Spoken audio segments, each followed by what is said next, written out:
Keep your cool. This is the Coke Zero 400. Keep your cool. Don't get crazy.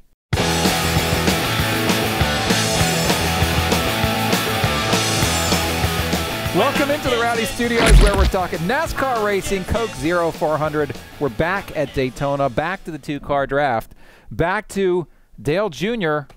with a chance to win. Yeah, well, it's everybody's chance to win. It's Daytona, it's the two-car draft, but Dale Earnhardt Jr. is going to be teaming up with Jimmie Johnson, we assume, and one of the keys to this race, if not the key to the race, is who's your dancing partner, what's your strategy. Guys are already going in. Here's Kevin Harvick talking about RCR having a set strategy going into the race. I think as a team we have a set strategy that we're going to go into that race with this week and see how it works, and whether that's right or wrong, I don't know, but we've talked about it for a couple weeks now and have a good plan. And I presume that set strategy has to do with teammates. You've got to stick together, one car in front, one car behind. And the way we understand this two-car draft to work is basically the front guy is steering, and the second guy is the motor. The front guy brakes the air, the second guy pushes him through it. And that's why those two cars are faster together than any individual car or even any pack of race cars, which is kind of funny. So you've got to stick together throughout the race. That's a big, important thing. Commitment and trust between those two cars is a big, important thing. And Clint Boyer says, look, you know, if you don't like what's going on up front, just drop to the back with your partner. You're confident you can get back to the front again, so what's the big deal? Yeah, forget about track position. Oh, yeah, I like it. I mean, I really do. It gives you something to focus on, something to work on all race long instead of just riding around.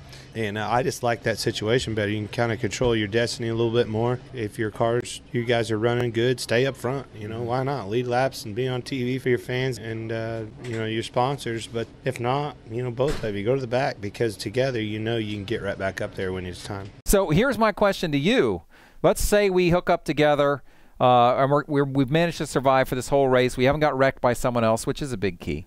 Where do you want to be, first or second, when we're coming to the white flag? You know, it's so weird because conventional wisdom says you'd want to be second so you can slingshot around the guy at the last minute to cross the start-finish line ahead of him, but we haven't seen that work yet. No. We didn't see it work at the Daytona 500. We didn't see it work at Talladega. We didn't see it work in any of the races leading up to the Daytona 500. We've seen the guy in front take the checker. Yeah, I think I'd want to be the guy in front and trust my partner. And you hope you have a teammate back there. You hope you have someone from the same team that's willing to take second. Because if that's the case, much as Dale Jr. was willing to take second at Talladega, then you've got a better shot at the win. If you're working with someone else from another team, then maybe he tries to make a slingshot. See, I might want to be the guy that's first in the second group Right, of we've cars. talked about that being because the third guy. The first two guys come along, the second guy thinks he has a shot to win. As soon as he pulls out, we've seen this, as soon as he pulls out, that tandem just loses all kinds of momentum. Well, it's about timing. We haven't seen anybody time it right yet. Right.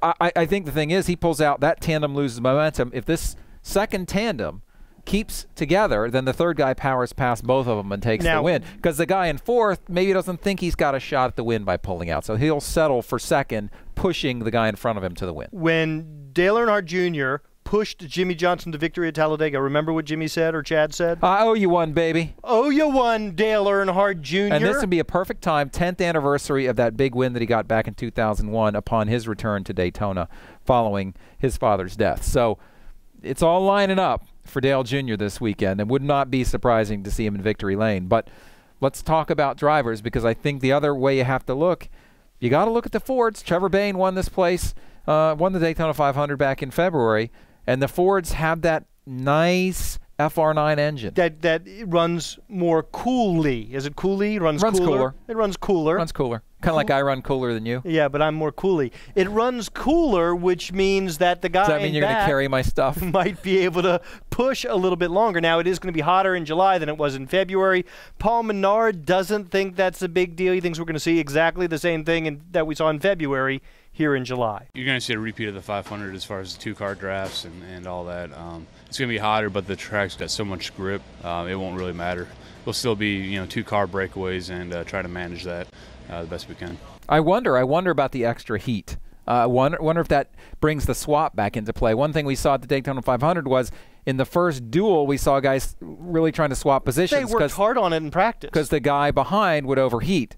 Then in the second duel, and a little bit later, really more in the Daytona 500, the guy behind figured he could just pop out a little bit, peek his nose out, and get cool enough to stay in that second position, and that saved you time versus swapping. You wonder, will the swap come back into play with hotter temperatures, or is the fact that we're running at night mean that that peek out move will still work? I think instead of looking at drivers, the thing to look at is teams, right? Roush Fenway, those guys are going to partner up. RCR, those guys are going to partner up. Hendrick Motorsports, those guys are going to partner up. Who's Joey Logano going to partner with? Joey Logano and Robbie Gordon are going to partner up. Yeah. Seriously, if you're Gibbs Racing and you've got 3 cars, who do you put together? Who's looking for somebody else? You working with another Toyota? Which Toyota would it be? Would it be Bobby Labonte over at Michael Waltrip? God, or I hope JTG not. Doherty? I hope not for the JGR guys. If he's steering, I think you're fine. I think the engine, the guy with the stout engine, needs to be second. Well, and that's the other thing is some guys are going to be better at pushing, some guys are going to be better at steering, and I think anyone can almost steer, as long as you have a reasonable car. You can steer. We saw Brian Keselowski get pushed into the Daytona 500 with a car that was way down on horsepower. Right. And that was just because his engine wasn't the important part of the tandem. He was just steering, and his brother was pushing. Remember who finished 3rd at the Daytona 500? David Gilliland. There's your winner. I don't think so. Remember who almost won? David Reagan. You could see a surprise winner. We had a surprise winner in the Daytona 500. And Reagan has always been good on restrictor plates. The other guy who has not gotten a plate win but is very good on plate tracks, Kurt Busch. And how can you go to Daytona without talking about Jamie McMurray? And Tony Stewart. We could talk about everybody. All right, that's our look at the Coke 0400. We'll see what happens on Saturday night. Could it be this guy in Victory Lane? We'll have to wait and see. Rowdy.com. Say it like it is. Say what like it is? Rowdy.com.